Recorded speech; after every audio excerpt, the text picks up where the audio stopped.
Okay, Rabbi Isai.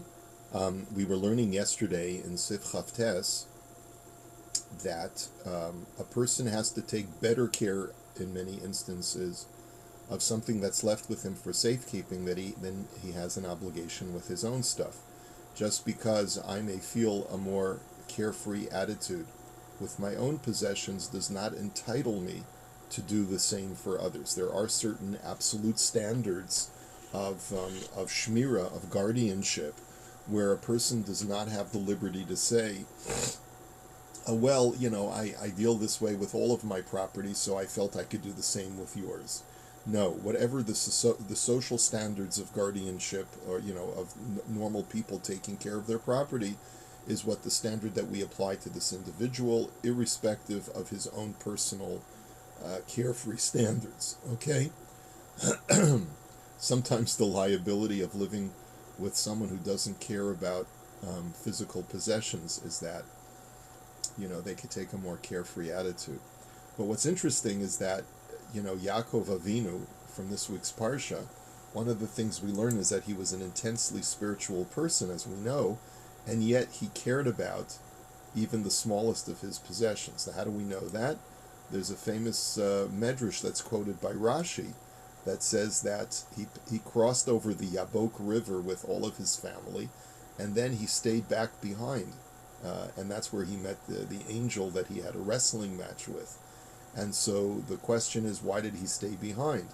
And Rashi says that he stayed behind because he wanted to retrieve some small utensils, which, it's very difficult to understand the import of this medrash. Like, what is the medrash trying to communicate to us? And some of the classic Musar commentaries tell us that Yaakov was demonstrating that just because a person is a spiritually minded tzaddik does not mean that they don't care about their physical possessions. If anything, it's just the opposite. A person who views the world through spiritual lenses recognizes that every asset that I have in the world was given to me for a specific purpose from the Ribono Shel Olam, such that I have no right to treat it in any kind of deprecating or minimalist way. If Hashem wanted me to have these utensils, then I have to serve Hashem by making sure that I take good care of them. And so it's just something to take to heart, that a person should not feel that just because I don't care about the physical realm, I can be cavalier in the way that I treat my possessions. Okay. All right. So just one more statement that I wanted to learn with you in the Imrei Yaakov about the level of responsibility in Kuf Chaf Daled. He says umos. He says that when you're responsible for watching over money, you have to, or gold or silver or things like that, where there's a higher level of shmira expected because it's a greater value on the individual items. And therefore he writes, Haminiach shtaros kesef kruchim besoch niyar besoch kiso shebecheko, that if a person takes documents, let's say shtarot kesef could either mean bills, bills of cash, or it could also mean, I think it could mean, let's say, promissory notes that are that have cash value, and he puts them in a piece of paper inside his pocket, in his chest pocket.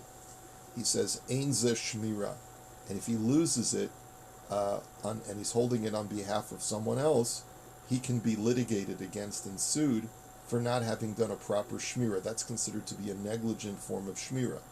Ki minhag ha'olam lahanicham b'toch arnak, because the conventional custom is to put them inside of some kind of briefcase or container.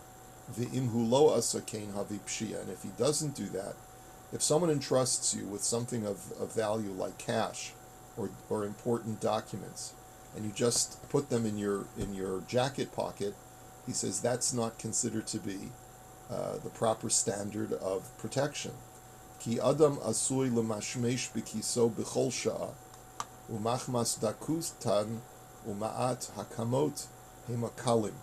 He says, because yes, although it's true that a person normally feels what's in his pocket at all time, however, in this case, because the object is so light and flimsy, and it's very small, and v'yecholim haniyarat lihishamet v'lipol arza b'li hargasha, that the papers can fall out of your pocket without you knowing it.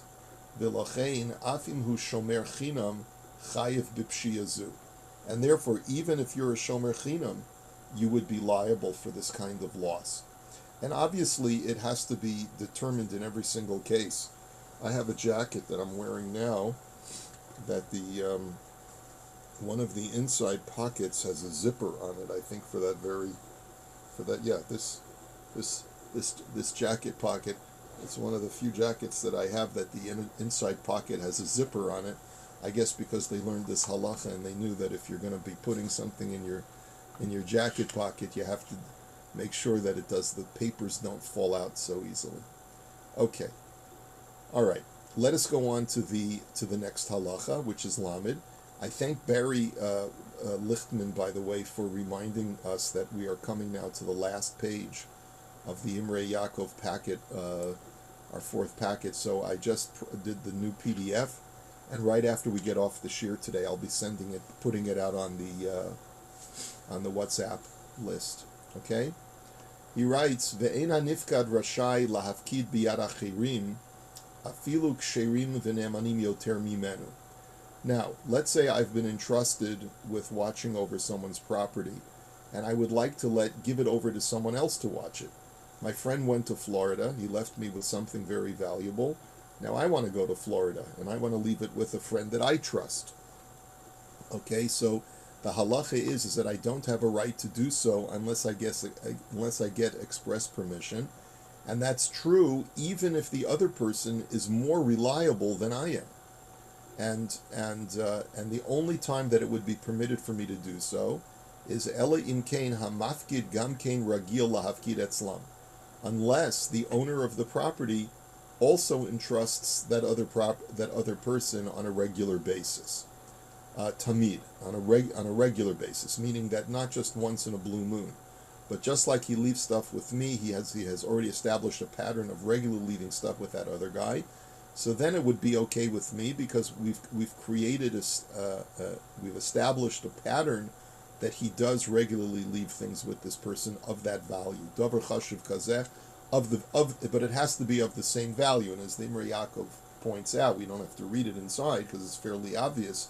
But his point is that let's say this object is of great value, and the owner has only established a pattern that he leaves items of lesser value with the other guy. So that's not good enough of an established pattern. Umikol makom rashai limsor hapikadon liishto o leechad mibnei beito hagidolim. But what I am allowed to do as a shomer is I'm allowed to charge my wife and my adult children to be in charge of watching the item. If I tell my kids, listen kids, this fellow just dropped off a box of gold ingot, I'm in charge of watching it. I need to go do some errands. Will you watch this for me? That you're allowed to do. You don't have to be the only person in your household in charge of the item. And the reason for that is Lefisha Hamafkid Yodeya Shedarko Shel Adam Limsor Chafatzav Biarishtu V'nei Veso, because it's implicit that a person knows that when a person lives with other people that are members of his family, he will entrust them to take care of his things. Ve'aldas kain hifkid etzlo, and it was therefore, since it's implicit that that's the reality, it's understood that when he left the item for safekeeping with his friend, he did so with the understanding that his friend would entrust his wife and his children with watching the item also. Okay, but the only thing you're not allowed to do is avol lo yimsor livno ulevito haketanim, but you're not allowed to give over the item to your minor children, because that's a dereliction of responsibility. V'lo liyad echad mikarovav she'eno sharei imo ve'eno samech al shulchano, nor are you allowed to give it over to a relative who doesn't live with you and is not one of your dependents.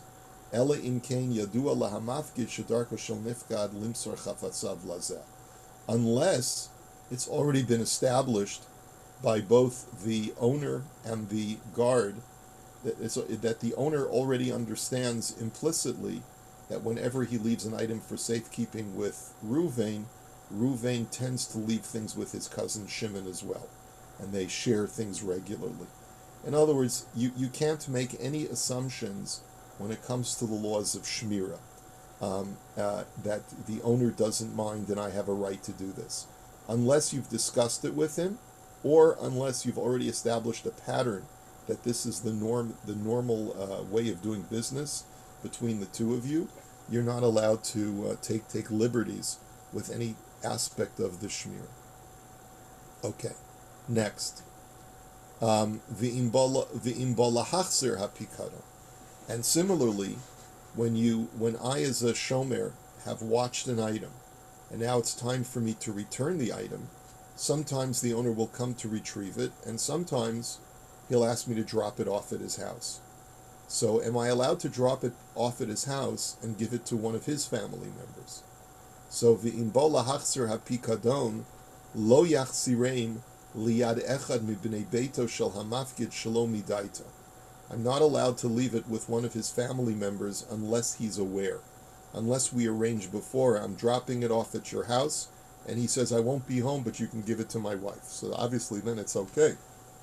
But I can't leave it with one of his family members without his knowledge.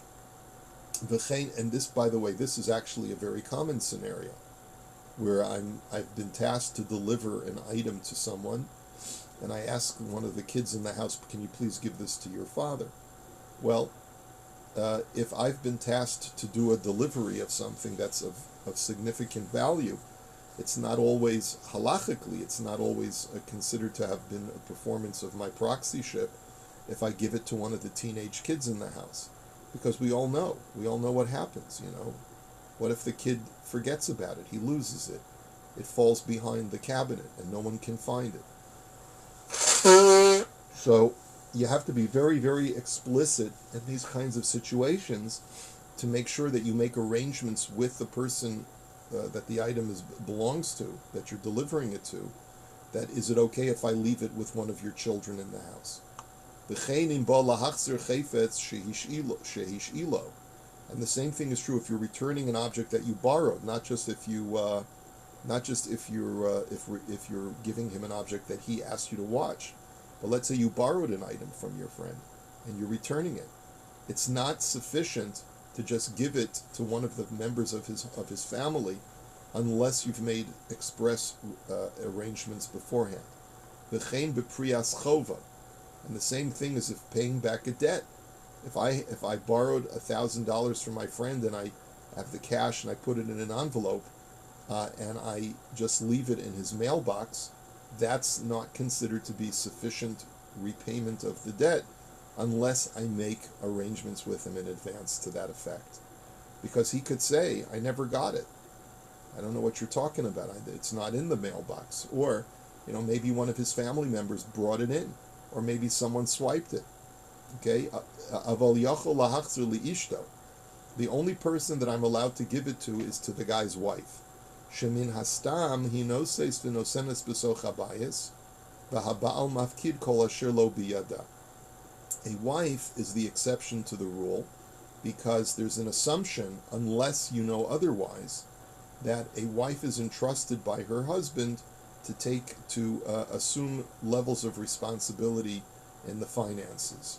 And therefore husbands generally leave financial items with their wives and vice versa, and so that's acceptable. You're allowed to return something to the wife if you have to give something to the husband and vice versa. Okay, now, all right, so let's take a look at some of these halachas.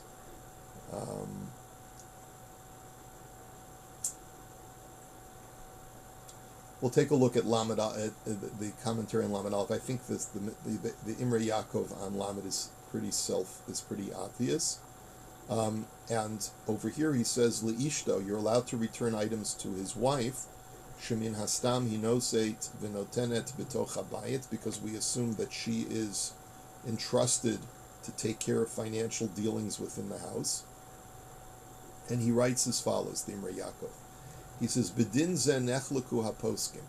In this specific halacha, where the Rav Shulchan Aruch paskins, you can give something to the wife, there is a machlokis in the poskim. The haramas virle, the yesh lechalek bein shoel umalve ubein pikado. The Ramah, one of the authors of the Shulchan Aruch, feels that there is a difference in halacha between, on the one hand, a borrower and a person who borrows either an object or or cash for a loan, ubein pikadon, or when the object is entrusted with the person to watch over it. The b'shomer pikadon shehechzer liishto uvnei veso hagdolim. He says, when it comes to returning an item that I've been entrusted to watch, regarding returning it to the wife, and to the adult children in the home, hol ulagabe hapkada kaimelan dechol hamafkid al das ishto v'nei veso hagdolim hu mafkid kidle'el sif lamid. He says, since it's understood that when a person entrusts me with watching their item, it's implicit that I'm allowed to leave it with my wife and my children. So hu hadin lagabe chazara amrinan kain. Similarly, we say the same thing when it comes to returning an item. In other words, the Ramah sees an equal symmetry between the laws of the household of the owner of the object and the laws of the household of the person who's been entrusted to watch the object. If the previous halacha taught us that when Reuven entrusts Shimon with his object, Shimon is allowed to leave it with the members of his household, so too when Shimon returns the object to Reuven, Shimon can return the object to either the owner or to the members of his household. That's the opinion of the Ramah. Aval hashach hiskim de'ein lechalek beinehem. The Shach disagrees, and he says that there's no difference between a pikadon and when you're returning something that you borrowed. Va'af bepikadon ein lahachzir livnei beiso.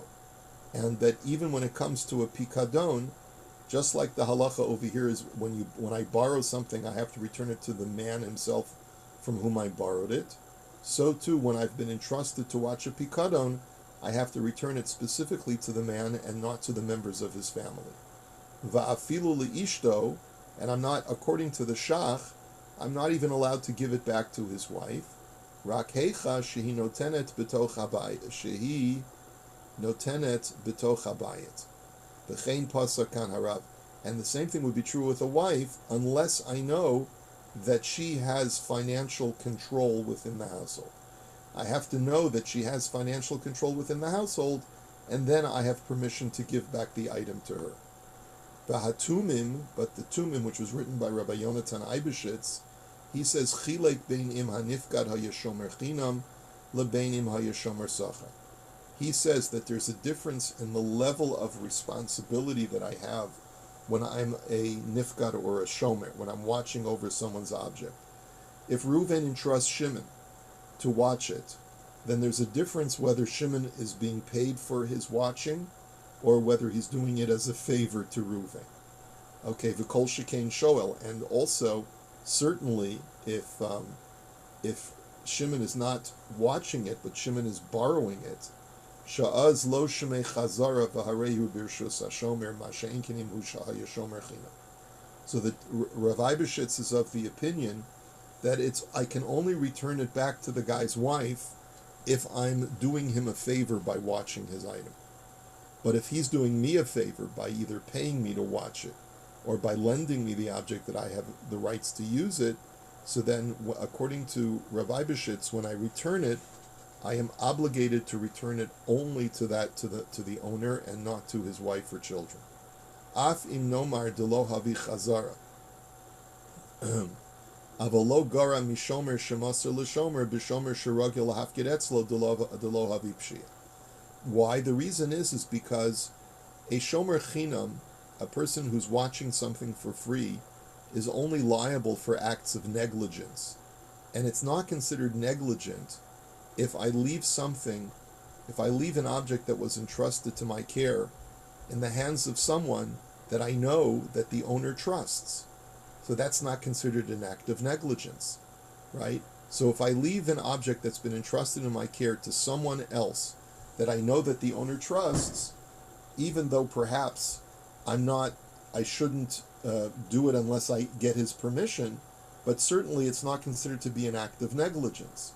And so therefore, if I give it to his wife or children, and then, let's say, the person, the family member that I gave it to, did something and lost it, so then I'm not liable because what I did was not an act of negligence. And a shomer chinam is only liable, an unpaid guard is only liable for acts of negligence. But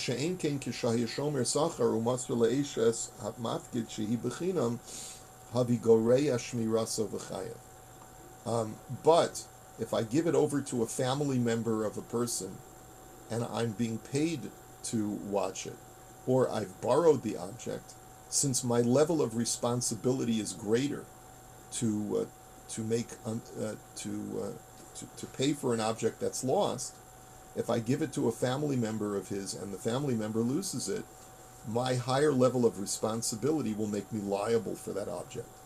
So there is a bit of a difference of opinion in this halacha in the event that I do give it back to a family member and the family member loses it. So according to the Rav Shulchan Aruch, I should never give it to anyone else in the family except for the wife, assuming that that it's a normal husband-wife relationship where the husband entrusts the wife with the financials in the household.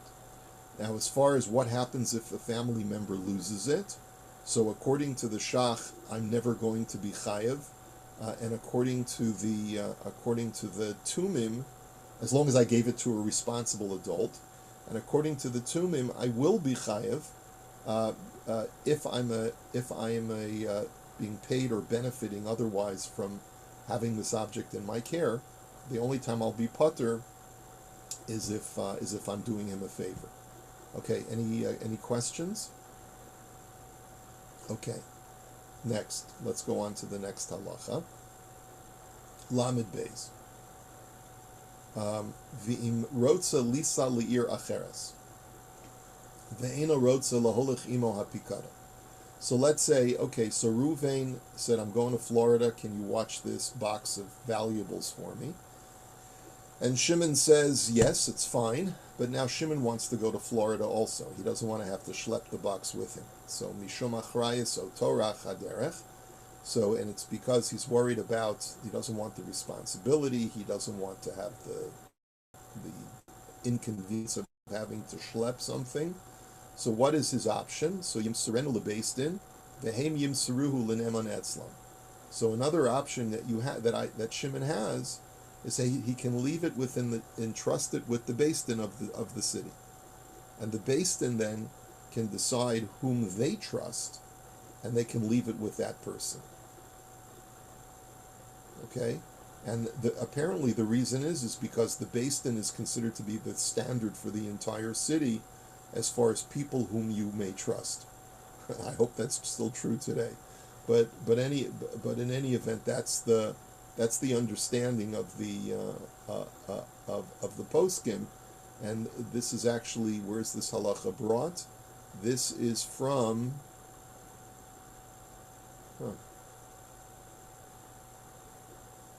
It's interesting. There's no citation for where this comes from. Okay. But in any event, v'chol zeh b'pikadon, aval ba'aveda b'chol inyan r'shai l'masra l'misha neman etzel l'shamra, shaharei lo nasa shomer aleha ela mitzvahs hamakom, v'chol hamitzvah shlucha shel adam kamosa. And then he writes something really interesting in parentheses. All that we've said above about my not being able to, if I'm a shomer, I'm not allowed to entrust another person to watch over the object, unless I get permission from the owner, or the owner's already established a custom that he entrusts that other person as well. That's only true when a person has entrusted it in my care. But let's say I find the lost object, and I'm watching over that lost object in order to prepare to return it to its owner. What about in that situation where I need to go on a trip, or I want to give it to someone else to watch temporarily? So the Imrei Yaakov says, I'm certainly allowed to leave it with someone else in that situation because I'm in the process of doing a mitzvah, meaning that it's not that the owner has entrusted me with this object, but rather, as it were, Hashem has told me to watch this object by giving me the mitzvah that I have to return it to its owner. So because Hashem has given me this mitzvah to watch the object, my guardianship of the object is the performance of a mitzvah. And we have a principle that when it comes to most mitzvahs, shlucho shel adam kamosa, that my proxy has the same status that I do. So for example, if I want to do a mitzvah of delivering tzedakah, I can give the tzedakah in the hands of someone else, and that person is my shaliach to do the mitzvah of tzedakah. And similarly, if I want to give an object to another person and ask to watch it for me or to deliver it to the owner of the object because he's going that way anyway, so then I assume no responsibility for the object if it ends up getting lost. It's not my responsibility anymore because I've entrusted someone else to do that mitzvah. So when it comes to doing a mitzvah, you do have a right to give it over to someone else, even if the owner of the lost object is completely unaware of it. That you do have the right to do. Okay? So, Rabbi, I guess a couple of things. Going back on the previous where you give it to the Beis Din and they find someone else, I presume there's no payments being made for watching. Like when you watched it originally, you were doing it as a favor for a friend. Right. Um, might that change now if you give it to the Beis Din and there's some fee from this unknown person who's now watching it, and then that would change the level of watching required and all those sorts of things? Yes, I mean it's a valid question. If in the event that other party has to be compensated, then that party's level of shmira goes up. But this is a classic question that the Gemara asks of shomer shemasar l'shomer, where let's say I'm watching an item, and I'm a shomer chinam, I'm watching it for you for free, and then I give it over to a shomer sachar, and I pay him to watch it, and then he ends up losing it. So do I have a right to turn around to the original owner and say to him, I'm sorry your item was lost, and because I'm a shomer chinam, I'm exempt from paying you, but I turn to the shomer sachar, the guy who I paid to watch it, and collect the value of the object and pocket it for myself. So the Gemara says that you're not allowed to profit off of your friend's item. That even though technically it makes sense to say that I, as a shomer chinam, should be able to collect on the insurance policy on this item because you were a shomer sachar and you have a responsibility to pay for loss. But in that situation, I have to pass on the value over to the original owner. Okay, thank you. If memory serves me correctly. Yeah, that sounds familiar. And the last piece, I'm also a little bit confused about because, I mean, Hashem had you find that object. So now we're saying, I appreciate that the owner didn't entrust you because you just happen to be the finder. But then you give it to someone else who perhaps watches it less carefully than you. Um, is that Hashem's will, or did Hashem have you find it rather than the other person? Well, the way we would view it is Hashem gave me the object for guardianship, and in the course of giving me this mitzvah, Hashem said, "Shlucho shel adam kamosa." You have a right to appoint proxies to carry out this mitzvah on your behalf. Okay.